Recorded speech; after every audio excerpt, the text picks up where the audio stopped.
dive right into the standards. All right, so switching gears a little bit. The National Park Service actually has 4 sets of standards, 3 of which you don't really need to know about, but just in case you're curious, they have standards for preservation, standards for rehabilitation, standards for restoration, and reconstruction. Preservation is essentially just keeping something exactly how it is and stabilizing it. Skipping over rehab, we'll come back to that. Restoration is taking a building back to a specific period. Reconstruction is pretty self-explanatory, rebuilding something based on historic evidence, but then rehabilitation is the one that we look at. We don't look at restoration, we don't look at preservation, we look at rehabilitation. And the standards for rehabilitation acknowledge the need to alter and add to historic property in order to meet continuing or changing uses while retaining the property's historic character. So basically the standards, the ultimate underlying theme of them is identifying the historic character defining features of a property and maintaining them. So character defining features can be the original windows, they can be the floor plan, they can be the roof shape, they can be sometimes like the site, the setting of the actual site, if there was a big open like courtyard on the outside of the building, things like that. Open volumes of spaces and large warehouse things like that that characterize the historic nature of the building. Those are what we look at with the standards. Don't worry, I'm not going to read these all at once, but these are the standards. We will look at them individually with some examples of how they can and cannot be applied, or are and aren't applied. So the first one, got faces in my way. So the first standard is that a property shall be used for its historic purpose or be placed in a new use that requires minimal change to the defining characteristics of the building and its site and environment. So the example on the left is a good example of meeting this standard. It was a historic warehouse that they turned into open office space. So you can see that they were able to retain the open volume of space, the relatively unfinished character that a warehouse would have had. So exposed brick, exposed structure, wood, steel. They were able to accommodate their uses with walls that didn't go all the way to the ceiling. So they were able to maintain that large open space above. They were able to keep a concrete floor that is industrial in character.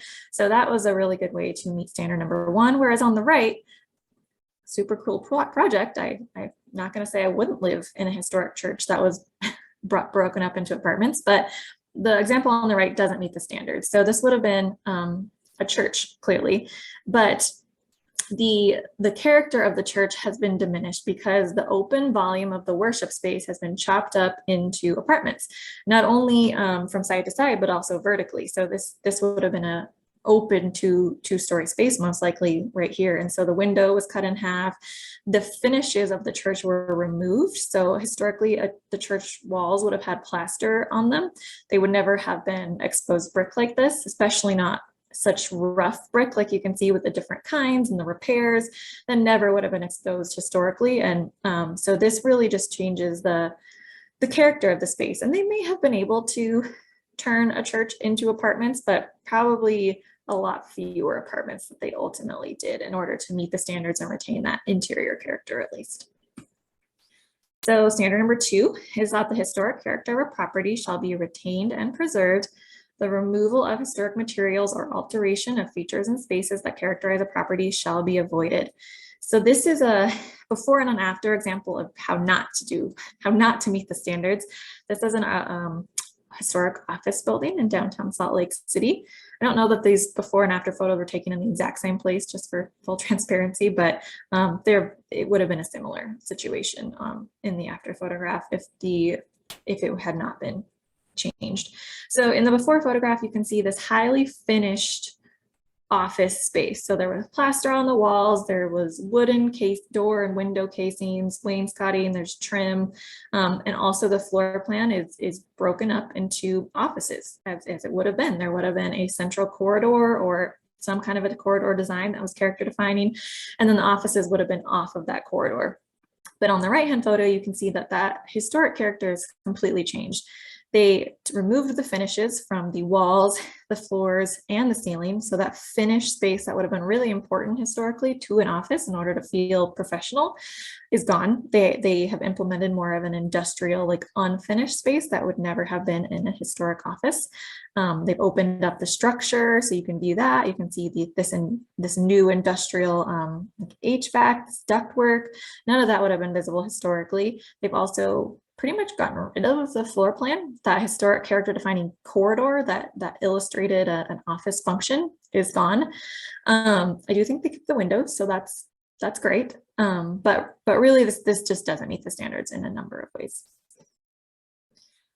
So standard number 3 is that each property shall be recognized as a physical record of its time, place, and use. Changes that create a false sense of historical development, such as adding conjectural features or architectural elements from other buildings, shall not be undertaken. So this one may seem a little more unreasonable or extreme than the others, but it has an important function. So the photograph on the left is the before, and this is a 30s bank building.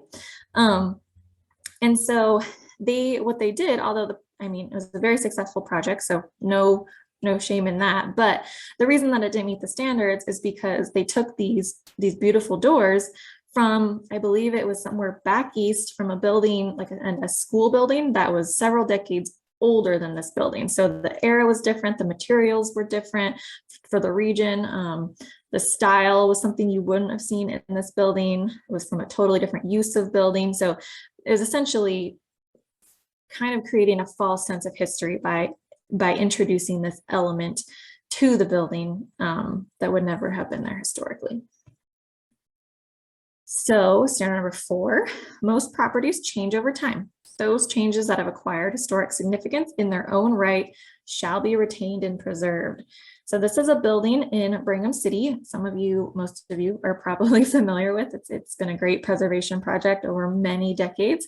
But so this is a current federal historic tax credit project. And as you can see, there are a couple historic photographs and are closer to original on the far left, and then something in the 19-teens, 1912 in the center. And then what they started with essentially on the right. So the facade, the lower facade on the right in the 2016 photograph dated to, I think it was like the 1980s or something. It definitely wasn't during the historic period.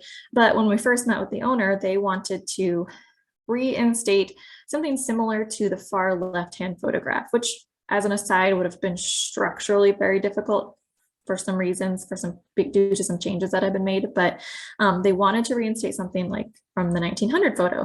But we had a conversation with the National Park Service about whether that was appropriate or something more similar to what we see in the 1912 photograph. And the 1912 photograph shows a completely different facade that was introduced at some point between 1900 and 1912.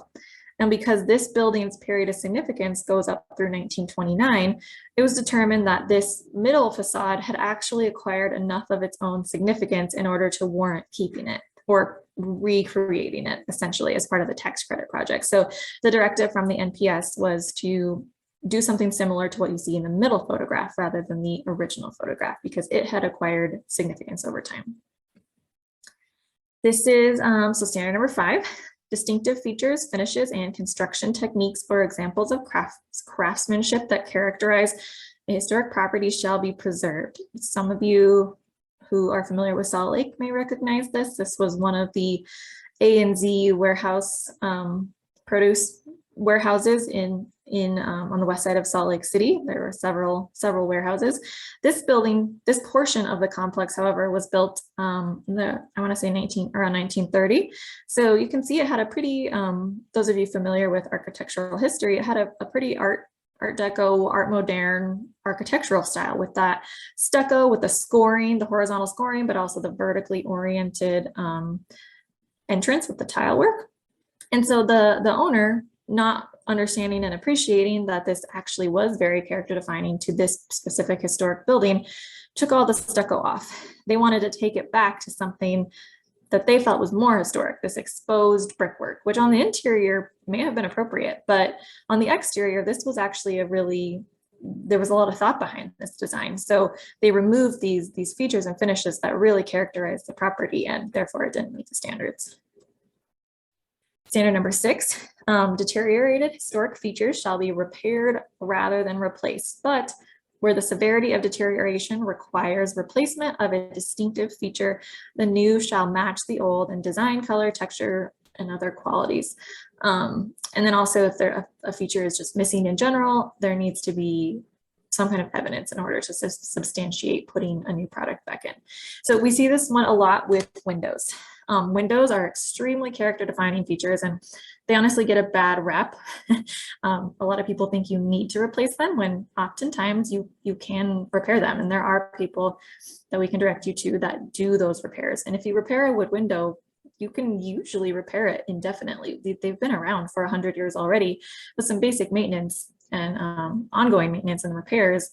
They can usually continue to last for another 100 years, but people don't understand that. So anyways, off my soapbox, but basically if the window is too far gone and you can't rehabilitate it, the replacement window really needs to match. So this is a good example of matching that. The proportions, not only of the window itself, but the pieces of glass, the little individual pieces, which are called muntins that divide the glass, those proportions all need to be right. The varying little small pieces of wood that you can see at the top of the sash, those all need to be similar. We also look at the molding profiles. So that muntin that divides the glass, we look closely at it because usually there were different profiles, particularly on the inside, that were characteristic and handmade of the original window. So we want to see that replicated if you really feel like you need to replace the window. Otherwise, we highly recommend just repairing the window. Okay, this one we could talk about for a couple of hours.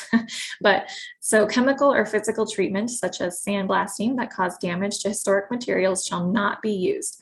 The surface cleaning of structures, if appropriate, shall be undertaken using the gentlest means possible. And so I'm going to talk about these two photos and what was done and why it's bad and why it doesn't meet the standards, but also why you just don't want to do it in general if you want your building to last. So the photo on the left shows brick that was sandblasted.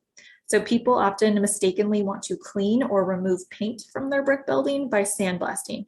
There are other ways to do this, such as gentle chemical removals that we would much rather you use, because sandblasting, as you can see, furthers deterioration of the brick. Historic brick was fired in such a way that the exterior edges of the brick were harder than the interior. So they had this protective outer coating, if you will. And so that helped maintain the viability of the brick, to help kept its structural integrity. And so if you start to do things that chip away at that exterior outer coating, it starts the path of letting water and debris and various things into the brick, which then exacerbates all of those problems, lets further things into the brick. Water gets in, it freezes, the brick breaks because the water has to go somewhere when it freezes, and it just creates a cycle of really bad things.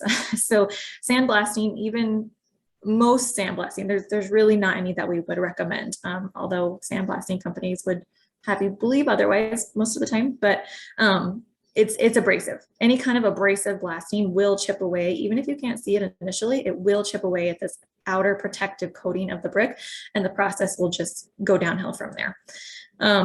The photograph on the right is what happens when you use a modern inappropriate mortar. So historically, mortar, historic masonry was laid with a soft lime-based mortar. Nowadays, we use a hard Portland cement-based mortar, and that's fine for modern brick. It was built to be used with that hard mortar. But historically, the brick, because of the way it's fired and the way it expands and contracts and needs to breathe and absorb moisture and let go of moisture, hard mortar is not appropriate, because as you can see here, when the building expands and contracts, rather than the soft mortar just sloughing off and occasionally being re-added, the mortar survives, but the bricks start to deteriorate because they have nowhere to go when they expand and contract now. They just start to break down internally and slough off and powder and just chip off. And so hard mortar doesn't meet the standard. It's bad for your brick, whether you're applying for tax credits or not. We would highly recommend that you don't do that. And then we can also provide advice on what you should use instead. Standard number 8 is one that I admittedly am not as good at providing advice on. It's about archaeological resources. So if a project is going to affect archaeological resources, that should be avoided if all possible, but if it has to be disturbed, mitigation needs to be undertaken. So this is an aerial view of our beloved Rio Grande Depot. And that was obviously historically a train depot. So the example here is that there's likely archaeological resources remaining either on the ground or under the ground that relate to the period of the train depot, although I'm sure there are more that predate that as well. But for the purposes of this example, we can just talk about that. But so if somebody were to be building a new building immediately behind and to the left in this photo, behind the Rio Grande, they would need to evaluate what of those historic resources or those archaeological resources, so maybe rails, maybe artifacts, what things are going to be disturbing. And if they are unavoidably disturbed, they need to work with our office in order to find some kind of mitigation in order to help alleviate the issues that were created. So then standards number 9 and 10 are pretty, they have a lot of similar themes. One is about new additions, exterior alterations, or related new construction shall not destroy historic materials. The work shall be differentiated from the old, but also be compatible with massing, size, scale, and architectural features. But then new additions also, and adjacent or related new construction shall be undertaken in a way that, if removed in the future, the historic building is relatively unharmed. So this is a good example. This is the archives building that was built as an addition kind of to our historic Rio Grande Depot. So this new building, which is attached to the Rio Grande, it meets standard number 9 because it doesn't overshadow the historic building, but it does speak a lot of the same language. So that the brick banding, the brick and stone material banding, is similar to the historic building, but it doesn't fake look old. The windows are a similar scale and set apart in a similar way. The building is not bigger or taller than, but it is a similar in terms of height and setback from the street. And then also, it's attached to the Rio Grande building with a very inconspicuous glass hyphen. So the buildings read as 2 separate things. They don't read as an addition. So they're compatible, but they're also connected in a very inconspicuous way that if it were to be undone, if that hyphen were to be removed, the Rio Grande Depot would be very, very unharmed. There may be a few very small repairs that needed to be made on that side elevation, but this is a really good example of meeting both standards number 9 and 10. So before we go on to the case studies, looks like we had a little bit in the chat, or were there anything that we needed to discuss? Were there any questions? There was a question. It's probably based more towards Corey, but it was, so to be on the National Register, your property has to retain its historic integrity inside and out. In the chat, I put, more emphasis towards the exterior rather than the interior, but it's determined by a case-by-case basis. Is there anything you want to add to that? Yeah, Corey, do you want to add? Do you want to take that first, and then I will? Yeah. It's cool. Okay, he's still here. Good. So, yeah, I mean, it just depends. Most of the time we are just looking at the exterior, but sometimes there are houses that the interior has been retained, the historic interior, and it's found to be significant for that as well. So those are typically the only cases where you'd have to worry about altering the interior. In most cases, not really. Interiors get changed quite a bit. So anyway. But so, yeah, so from a tax credit perspective, we look at all of the work. So, but it doesn't, if you get denied for tax credits, you're not going to get removed from the National Register. It's not tied in that way. You have to be listed to get tax credits, but it's not, if we deny your tax credit application, you get removed from the register. That it doesn't work that way. But for tax credits, it's a higher level, it's a stricter, there are more requirements in terms of the work you do. So we do look at the interior and the exterior. But if the interior is completely changed outside of the period of significance, like if your interior is entirely from 1980, you're going to have a lot of leeway with what you can do because that historic character is gone. But if it's not original, but from early in the building's life, and it's still within that period of the building's significance, we might look a little more closely at that and want you to keep that based on that one standard about how changes over time can acquire their own significance. So It kind of depends for tax credits on the specific history of the building, but we do definitely look at the interior, and a complete interior demo of an intact historic building would definitely result in the denial of tax credits. Anything else before I do the last couple of ones? That was the only, You're welcome. yeah, Carol said thank you. You're So welcome, that's Karen. the only thing right now, so you can probably go ahead. Okay, so I just have 3 relatively brief case studies to give you guys some examples and some numbers of how these projects shake out. Ugh, maybe if I can get my, okay. So this is a single family residence in Salt Lake City with the before and the after for the tax credit project. They obviously did some masonry repairs. They removed the paint in an approvable way with a gentle chemical application with a contractor who actually is very familiar with historic buildings and historic properties of historic materials. They reconstructed the chimney, you can see on the kind of the upper part of the roof based on historic evidence. The roof was redone and a 1980s insignificant out of period dormer was removed. So the roof was returned to its original style.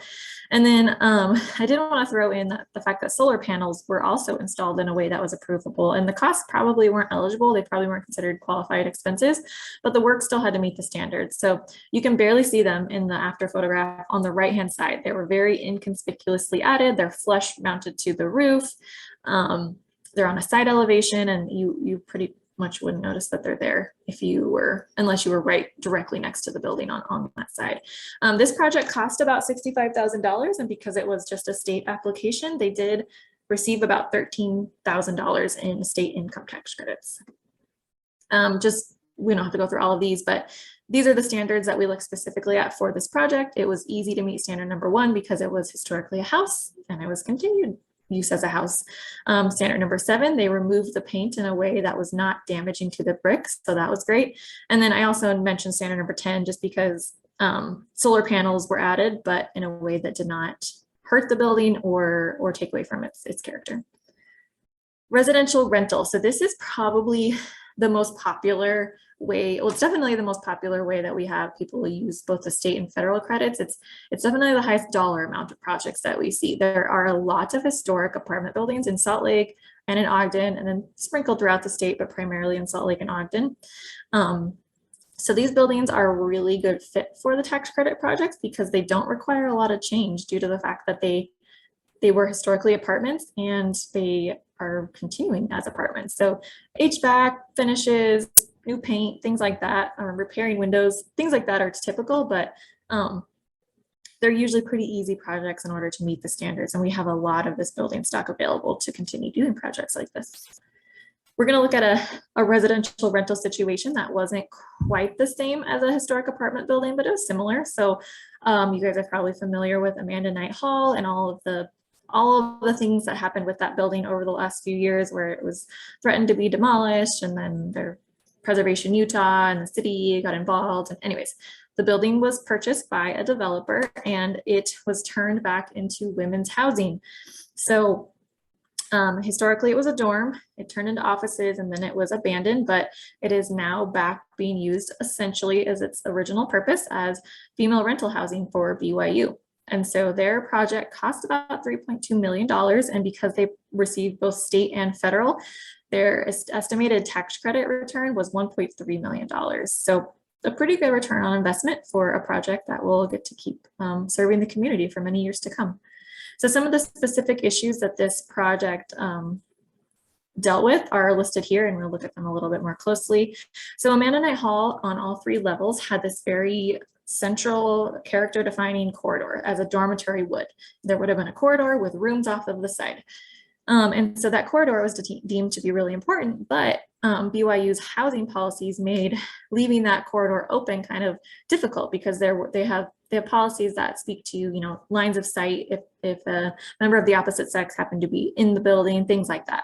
So in working with the National Park Service, we were able to come up with a solution where they added these doors in the lower right-hand corner, as you can see, in a way that still didn't always block the view. So the doors are added and there are glass side light essentially on either side. So if there weren't any curtains or blinds or coverings installed, you could still see that full length of hallway, and the doors were left in the same places along that hallway. But curtains and blinds and things can be added to meet by BYU's housing policies while still meeting the historic preservation requirements from the National Park Service. And then you can also see, I have an arrow in both of the before and the after photographs.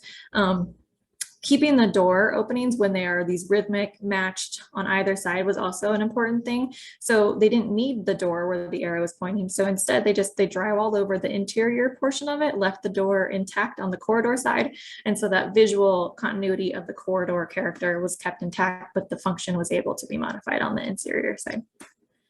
HVAC was another thing. Well, at some point, these window units were added all over the exterior of the building, and now you can see that they are not there. They were able to do mini splits, which I'll show you some interior photographs, but mini splits require this exterior equipment as well, but they were able to tuck it into places where it was less inconspicuous. So on a side elevation, they tucked it into this corner where you couldn't see from the street. On the back, they had a courtyard area where they were able to put most of it. And then on the interior, these mini split systems they just blend in really well. You can barely see that they're there. They're obviously new. They're easily removable. It was a really good solution for updating HVAC for modern needs. And then lastly for this one, windows. Windows are, as I've already mentioned, a big character defining feature. And this applicant acknowledged their historic character and decided to just restore them, repair them, make them usable. So they're placed glass where necessary, fixed the operability, updated the paint.